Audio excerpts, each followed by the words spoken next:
دوسری ذمہ داری ہوتی ہے کہ اپنے ماحول کو دیندار بناؤ. ہر نبی اپنے ماحول کے لیے بھیجا جاتا تھا کہ یہ ماحول ان کو دیا ہے کہ اس ماحول میں دین لاؤ، تو اس ماحول میں دین لاتے تھے. ان کو خاص ایریا دیا جاتا، جیسے ڈویژن ہوتے ہیں پولیسوں کے، ڈاک خانوں کے، ایسے ہی نبیوں کو دیا جاتا تھا کہ اس ماحول کو دیندار بناؤ. تو اس ماحول کو دیندار بناتے تھے، اس ماحول میں محنت کرتے تھے، اس ماحول میں دین پر جینے والے پیدا کر دیتے تھے، وہ تیار کرتے تھے. اب وہ نبی تو کوئی آئے گا نہیں، تو اپنے ماحول کی دینداری بھی کہ ہمارے ذمہ آئے گی. اس لیے جو لوگ ماحول میں دیندار ہیں وہ اپنے ماحول کو دیندار بنائیں. ماحول وہ کہلاتا ہے جہاں اپنی ضروریات کے لیے آدمی جاتا ہے. اگر یہ آدمی تجارت کے لیے کلکتہ جاتا ہے تو اس کلکتہ اس کا ماحول ہے. کیوں کہ اپنی ضرورت کے لیے جاتا ہے تو اس کو وہاں دین کی ضرورت پڑے گی، کیوں وہاں بے دینی ہوگی تو اس پر اثر پڑے گا. پڑے گا نہیں پڑے گا. اس لیے اس کام میں یہ طریقہ ہے کہ اپنا ماحول قریب کا بھی ہوتا ہے، بعید کا بھی ہوتا ہے، کیونکہ ہم ضرورتوں کے لیے قریب بھی جاتے ہیں، بعید بھی جاتے ہیں. یہ سب ماحول کہلاتا ہے. ہاں، اس لیے اپنے ماحول کی فکر کرنا کہ ہمارے ماحول میں دینداری آوے، ہمارے ماحول کے لوگ بے دین نہ بنے. اس لیے کہ اگر وہ ماحول بے دین بنا تو آدمی کا دین پر جینا مشکل ماحول کی وجہ سے. ہاں، آپ لوگ دنیا میں جاتے ہو تو دیکھتے ہیں کہ ماحول وہاں نہیں ہے تو ان کا اپنے دین پر جینا مشکل. ہم امریکہ میں تھے سن 80 میں، تو ہمارے ایک ڈاکٹر صاحب تھے، پڑوس کے تھے، دیندار آدمی تھے. تو گرمی کا زمانہ آیا، ہمارا تو وہاں سال لگا تھا، تو گرمی کا زمانہ آیا تو وہ موزے پہنے چمڑے والے. تو گرمی کا زمانہ آیا تو وہ موزے پہنے چمڑے والے، چمڑے کے موزے پہن کے جانے اسپتال. میں نے کہا ان سے، میں نے کہا گرمی نہیں لگتی آپ کو؟ کہ مول صاحب وہاں پاؤں نہیں دھو سکتے، پاؤں نہیں دھو سکتے.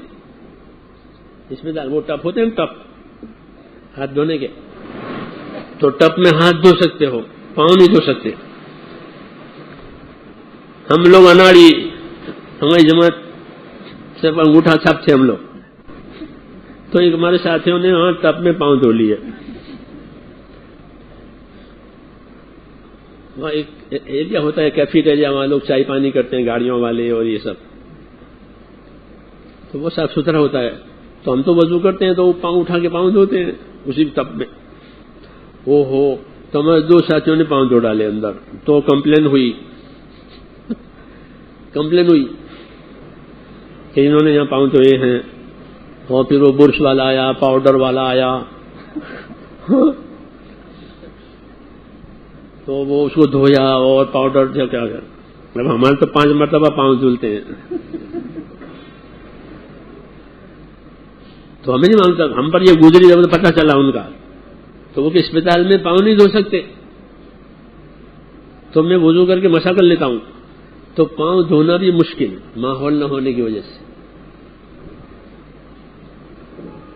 ہاں،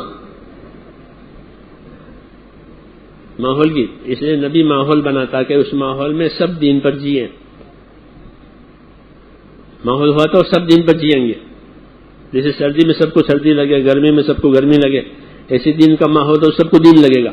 منافق بھی حضور کے زمانے میں نماز نہیں چھوڑتے تھے اور آپ کے ساتھ غزوات میں بھی جاتے تھے بغیر اخلاص کے. نفاق ہے، مگر ماحول ہے نا تو چھوڑ نہیں سکتے، نہیں تو ان کا کھل جاتا ہے. تو وہ آپ کے ساتھ غزوات میں بھی جاتے تھے. ہاں، اور کوئی مال خرچ کرنے کی فرمائش ہوئی تو مال بھی دیتے تھے اور نماز میں بھی آتے تھے. کیوں؟ ماحول ان کو مجبور کر دیتا تھا. اندر نفاق ہے. تو ماحول بنانا ہمارے ذمے ہے. اس لیے اپنی دینداری کو حرکت میں لانا ضروری ہے. جب حرکت میں دینداری آئے گی تو ماحول بنے گا. حرکت کو اور دعوت کو ہر کام کے ساتھ جوڑا گیا ہے.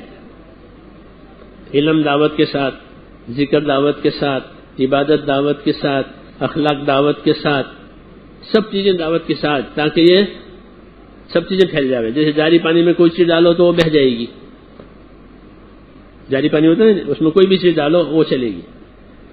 تو یہ جاری پانی کی طرح سے رکھا کہ دین کو جاری پانی کی طرح بناؤ تاکہ وہ گدلا بھی نہ ہو، صاف ستھرا بھی رہے، اور اس کے ذریعے سے کہاں کہاں تک بات پہنچ جائے. اس لیے دین کے ہر کام کو حرکت اور دعوت کے ساتھ جوڑا گیا ہے. ہاں، سب چیزوں کو یہ جوڑا گیا ہے. اس لیے سب چیزیں پھیل گئی. ایمان پھیل گیا، اخلاق پھیل گئے، اخلاص پھیل گیا، علم پھیل گیا، ذکر پھیل گیا. ہاں، اور حدیثیں پڑھو تو ابھی وقت نہیں ہے کہ ہاں سمجھے نہیں کہ وہ حرکت سے مل گیا. ایک چھوٹے سے صحابی تھے، وہ بچپن میں ایمان لائے تھے، تو وہ اپنی جگہ پر رہتے تھے. کہا کہ ہماری جگہ ایسی تھی کہ وہاں پانی کا چشمہ اور پانی تھا، تو آنے جانے والے تمام قافلے اس پانی پر سے گزرتے تھے. تو میں ان سے پوچھتا رہتا تھا، چھوٹے تھے. کیا پوچھتے تھے؟ کہ قرآن پوچھتا تھا ان سے. تو میں نے ان آنے جانے والے قافلوں سے بہت سا قرآن سیکھ لیا. لو، پانی پر سے قافلے گزر رہے ہیں تو وہ سب قافلے ایمان والوں کے ہوتے تھے. میں تو جا نہیں سکا حضور کے پاس، لیکن میں نے ان سے قرآن سیکھا. پھر ان کے باپ بھی ایمان لائے. تو حضور صلی اللہ علیہ وسلم نے کہ ابھی اپنی جگہ نماز پڑھو، اور تمہارے اندر جو زیادہ قرآن جاننے والا ہو وہ نماز پڑھاوے. تو میں ہی زیادہ قرآن جاننے والا تھا. تو انہوں نے قرآن کہاں سیکھا؟ کوئی مدرسہ تو تھا نہیں، بلکہ آنے جانے والے قافلے جیسے لوگ سامان خریدتے ہیں، بیچتے ہیں، ایسے انہوں نے قرآن لیا.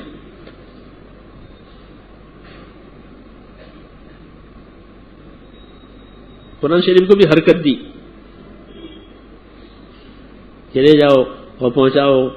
تو جیسے تجارت کے سامان کو حرکت ہوتی ہے تو تجارت کا سامان کہاں سے کہاں پہنچ جاتا ہے؟ پہنچتا نہیں پہنچتا، کیونکہ اس کو حرکت دی ہے.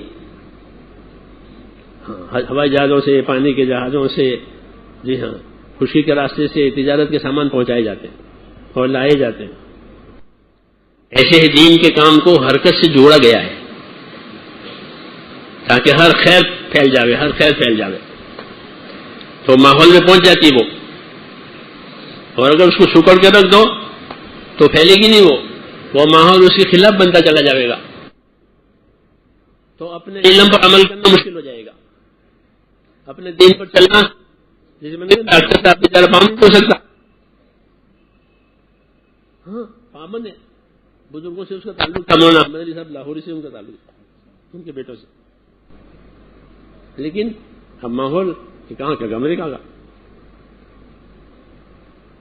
ہاں،